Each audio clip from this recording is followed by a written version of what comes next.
ऐसा घर जिसके कमरे में लाश पड़ी हुई है, लेकिन अनजाने में उस घर में एक कैब ड्राइवर, चोर और एक पैसे वाला आदमी फंस जाते हैं।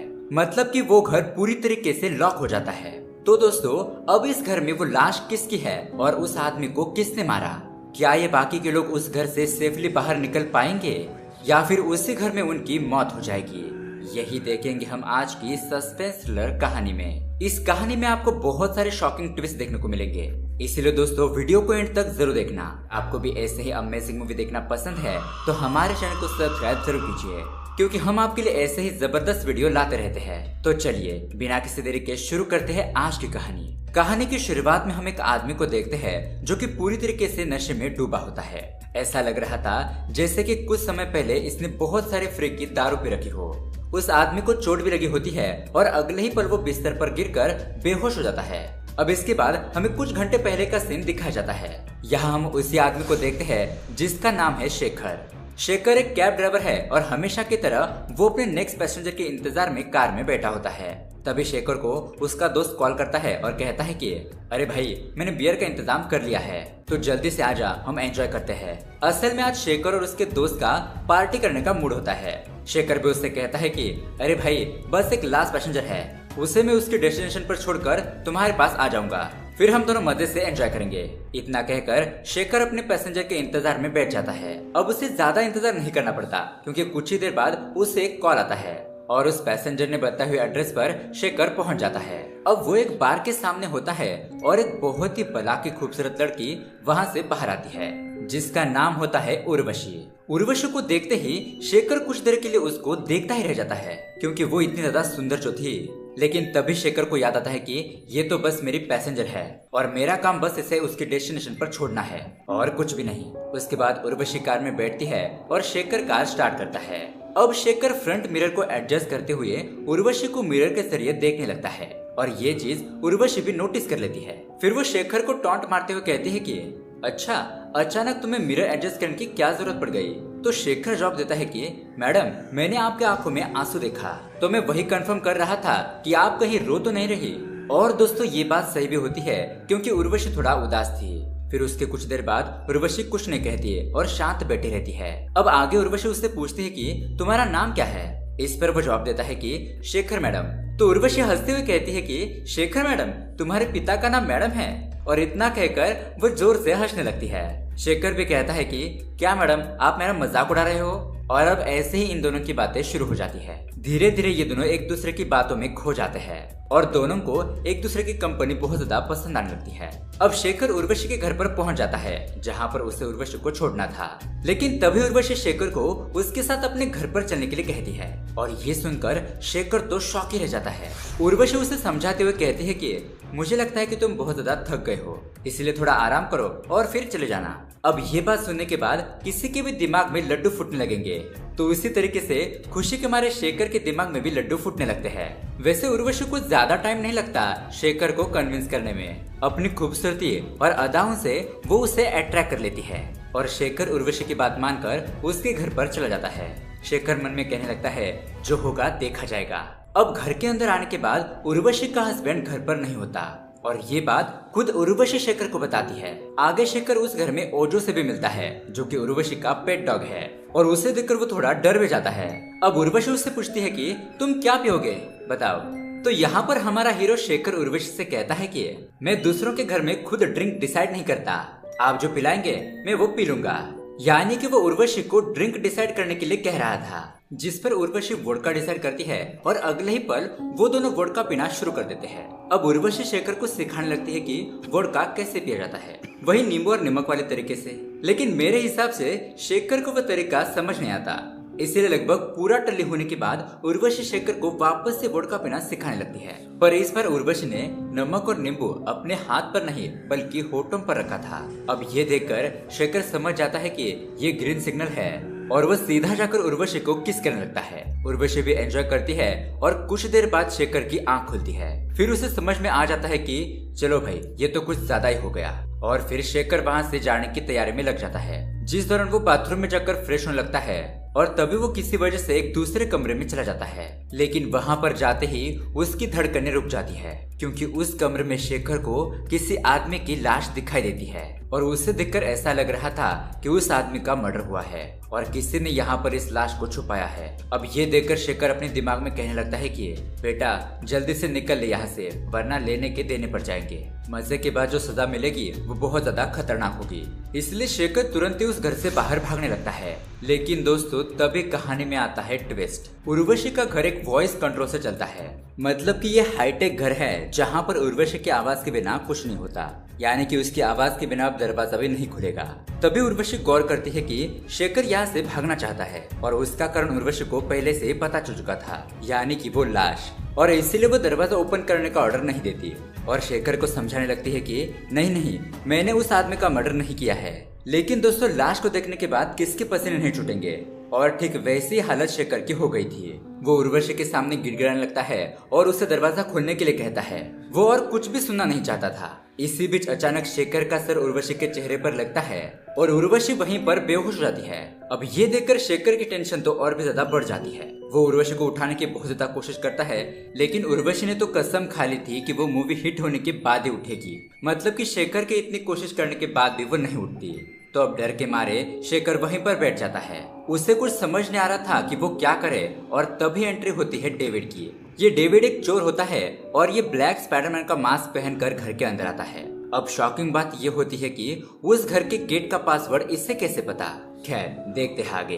अब दोस्तों हमें पता है कि डेविड चोर है, पर शेखर को तो ऐसा लगता है कि डेविड उस घर का एक मेंबर है, इसीलिए वो उसके घर के अंदर आने के पहले ही एक कमरे में जाकर छुप जाता है। अब डेविड उस घर के अंदर आता है और पैसे वगैरह ढूंढने लगता है, लेकिन उसे कहीं पर भी पैसे वगैरह नहीं मिलते, जिससे कि वो फ्रस्ट्रेट हो जाता है और इसीलिए वो उर्वशी के ज्वेलरी को चुराने लगता है। उन गहनों को चुराकर डेविड उस घर से नौद वगैरह होने ही वाला था, लेकिन तभी उस घर में एंट्री होती है तीसरे नमूने की, जो कि है मस्तान भाई।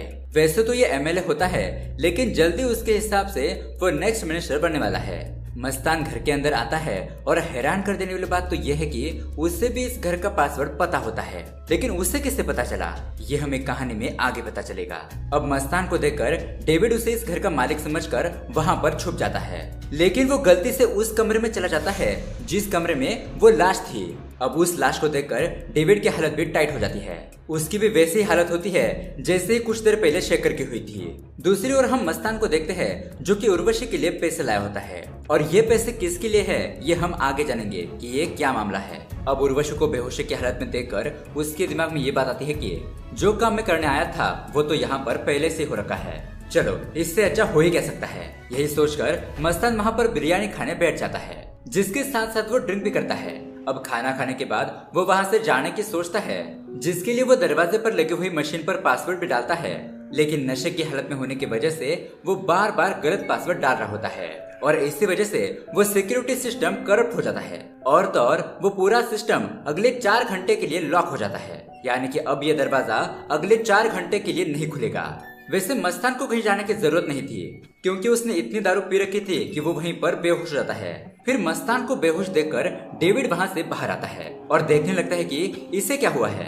तभी उसी वक्त चोर डेविड ये गौर करता है कि इस घर में और कोई तो है, इसीलिए वो अपने हाथ में हथियार लेकर बाथरूम की तरफ जाता है जहाँ पर शेखर छुपा हुआ था।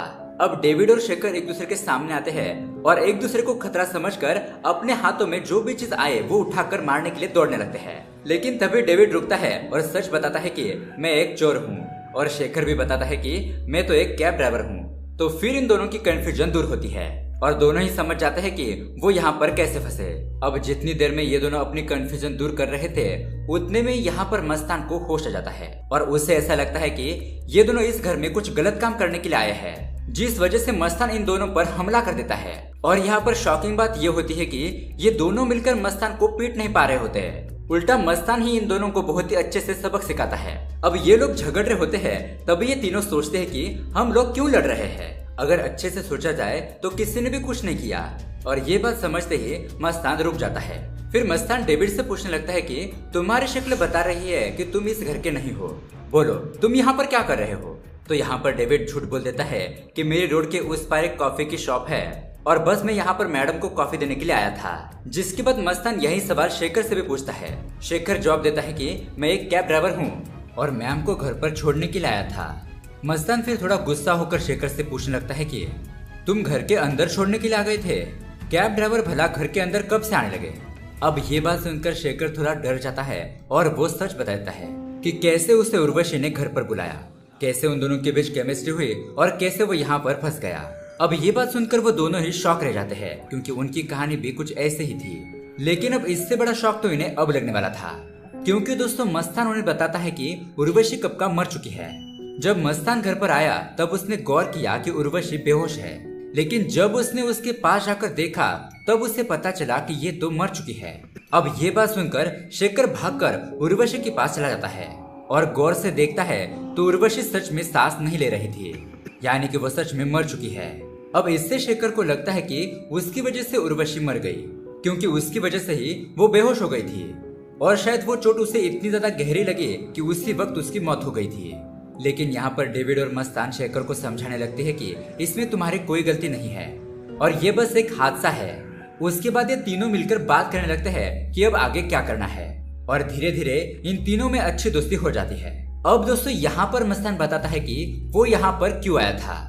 असल में लगभग 1 महीने पहले उर्वशी उसके पास आई थी, जिस वक्त उर्वशी को कुछ पैसों की जरूरत थी। उर्वशी ने मस्तान से उस समय कुछ पैसे मांगे थे क्योंकि उसके हस्बैंड की कंपनी को हेवी लॉस हो गया था और उनके पास कंपनी की तरफ से लिए हुए लोन को चुकाने के लिए पैसे नहीं थे, जिस वजह से उर्वशी मस्तान के पास पैसे मांगने के लिए आई थी और आज मस्तान उसे वही पैसे देने के लिए यहाँ पर आया होता है। अब उसके बाद ये तीनों ही ड्रिंक्स करने लगते हैं और घर के सभी दारू के बोतल्स खत्म कर देते हैं। अब आखिर में इन तीनों को बहुत ज्यादा चढ़ गई थी और ये तीनों ही वहीं पर बेहोश हो जाते हैं। उसके कुछ देर बाद जब शेखर की आंख खुलती है तो उसे बहुत बड़ा झटका लगता है, क्योंकि उसके सामने वही आदमी खड़ा होता है जिसे उसने कुछ देर पहले मरा हुआ देखा था। यानी कि उस कमरे में जो लाश थी वो मरी हुई नहीं थी बल्कि बेहोश थी। और दोस्तों ये आदमी होता है देवराज, उर्वशी का पति। देवराज के हाथों में गन होती है और उसने मस्तान की तरफ गन पॉइंट करके रखी होती है। तभी शेखर डेविड को उठाता है और डेविड भी ये देखकर पूरी तरीके से शॉक हो जाता है कि यह आदमी जिंदा कैसे हो गया।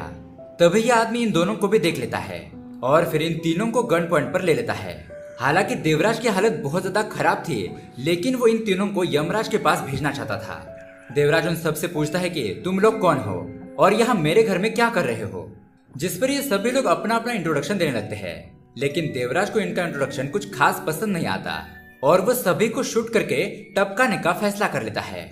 लेकिन इससे पहले कि देवराज कुछ करता, सभी लोग उसका हाथ पकड़ लेते हैं और उसके हाथों से वो गन छीनने की कोशिश करने लगते हैं। लेकिन इस छीना झपटी में गलती से ट्रिगर दब जाता है और गोली चल जाती है। वो गोली सीधा जाकर डेविड को लगती है और शेखर ये देखकर डेविड को संभालने की कोशिश करता है, लेकिन गोली लगने की वजह से डेविड की वहीं पर मौत हो जाती है। इसी के साथ देवराज भी नीचे गिर गया था और उसे समझ में आ जाता है कि वो इन दोनों को नहीं मार सकता, इसलिए वो मस्तान को अपने पास बुलाता है। लेकिन ये देवराज की चाल थी। जैसे ही मस्तान देवराज के पास आता है, देवराज मौका देकर अपने पास पड़े हुए चाकू से मस्तान को मार देता है और कुछ ही देर में मस्तान की भी मौत हो जाती है। उसके बाद देवराज गन लेकर शेखर की तरफ बढ़ने लगता है और शेखर डर के मारे अपने हाथ ऊपर उठा लेता है। यहाँ पर देवराज ये सोचने लगता है कि एक कैब ड्राइवर घर के अंदर कैसे आ गया, इसका घर के अंदर आने का क्या मतलब हो सकता है। और यही सोचते हुए ये सीन यहीं पर कट हो जाता है और हमें बैकग्राउंड में गोली चलने की आवाज आती है। अब उसके अगले सीन में हमें 6 दिन बाद की कहानी दिखाई जाती है, जहाँ पर शेखर हॉस्पिटल में घायल हालत में पड़ा होता है। तभी शेखर को होश आता है और उसके होश आते ही बिना समय गवाए शेखर को हॉस्पिटल से दूर एक सुनसान जगह पर ले जाया जाता है, जहाँ पर पुलिस ऑफिसर उसे उस रात हुई सारी घटना के बारे में बताने के लिए कहते हैं, क्योंकि उस रात सिर्फ वही उस घर से जिंदा निकला था। उसमें एक ऑफिसर शेखर को सच बोलने के लिए कहता है और ये कहते हुए वो ऑफिसर बहुत ज्यादा सीरियस भी होता है। फिर शेखर एक एक करके उस रात जो कुछ भी हुआ वो सभी बातें ऑफिसर्स को बताने लगता है। इस घटना के बारे में सुनने के बाद सभी ऑफिसर बाहर आते हैं और डिस्कस करने लगते हैं कि क्या सही में शेखर सच बोल रहा है या फिर वो झूठ बोल रहा है। फिर सभी ऑफिसर शेखर की बातों को कंफर्म करते हैं कि उसने जो भी बातें बताई है वो सभी बातें उस रात के सीन से मैच होती है, जिससे ये प्रूव हो जाता है कि शेखर सच बोल रहा है। अब उसके बाद ऑफिसर वहां से चले जाते हैं और शेखर को भी वहां से बिना किसी को कुछ बताए चले जाने के लिए कहते हैं। तब हमें यहाँ पर दिखाया जाता है कि कुछ देर पहले ऑफिसर ने शेखर को कुछ और भी बातें बताई थी, जैसे कि देवराज के चोट का कारण था उर्वशी और देवराज का झगड़ा हुआ था, क्योंकि देवराज को ऐसा लग रहा था कि उर्वशी का मस्तान के साथ अफेयर चल रहा है और देवराज उस वक्त मरा हुआ इसलिए लग रहा था क्योंकि झगड़े में उर्वशी ने देवराज के ऊपर बॉटल मार दी थी, जिससे कि वो बेहोश हो गया था। लेकिन उर्वशी को लगा कि वो मर चुका है, इसीलिए वो अपने गिल्ट को निकालने के लिए उसने बार में जाकर बहुत सारी स्लीपिंग पिल्स खा ली, जिसके बाद वो शेखर के साथ कैब में आई और यहाँ घर पर उसकी मौत हो गई। खैर, अब उसके बाद हमें लगभग एक हफ्ते बाद का सीन दिखाया जाता है। शेखर को हम उर्वशी के उसी घर में देखते हैं और यहाँ पर बैंक इस घर को बेच रही होती है। शेखर भी उस घर को खरीदने के मन से वहां पर आता है, जहाँ सेल्समैन उसे इस घर को दिखा रहा होता है। तभी शेखर उस सेल्समैन से कहता है कि क्या तुम्हें 5 मिनट में 1 लाख रुपए कमाने हैं? और ये सुनकर तो सेल्समैन शॉक ही रह जाता है। शेखर उसे कहता है कि अगर तुम्हें पैसे चाहिए तो 5 मिनट के लिए शांत रहो। जिसके बाद शेखर घर के अंदर जाता है और वहां से पैसों से भरा हुआ बैग लेकर आता है। और दोस्तों, यहाँ पर हमें शॉकिंग बात पता चलती है कि उस रात शेखर ने क्या किया था। हमें पता चलता है कि देवराज ने उस रात गोली शूट तो की थी, पर उससे पहले ही वो बेहोश हो गया था और ज्यादा खून निकलने की वजह से उसकी भी वहीं पर मौत हो गई। उसके बाद शेखर ने बहुत दिमाग लगाया और पुलिस ऑफिसर के आने से पहले ही मस्तान जो पैसों से भरा हुआ बैग लेकर आया था उसे उसने छुपा दिया, क्योंकि उन पैसों का हिसाब रखने वाला तो कोई रहा ही नहीं। अब शेखर उन पैसों को लेता है और उस घर से जाने लगता है। जाते वक्त वो एक नोट की गड्डी सेल्समैन को भी दे देता है। और दोस्तों, इसी के साथ ये कहानी यहीं पर खत्म हो जाती है। तो दोस्तों, ट्विस्ट एंड टर्न से भरी ये मूवी आपको कैसी लगी हमें कमेंट करके जरूर बताइएगा। साथ ही ऐसे ही अमेजिंग वीडियो देखने के लिए हमारे चैनल को सब्सक्राइब जरूर कीजिए। मिलते हैं अगले वीडियो में। Thanks for watching.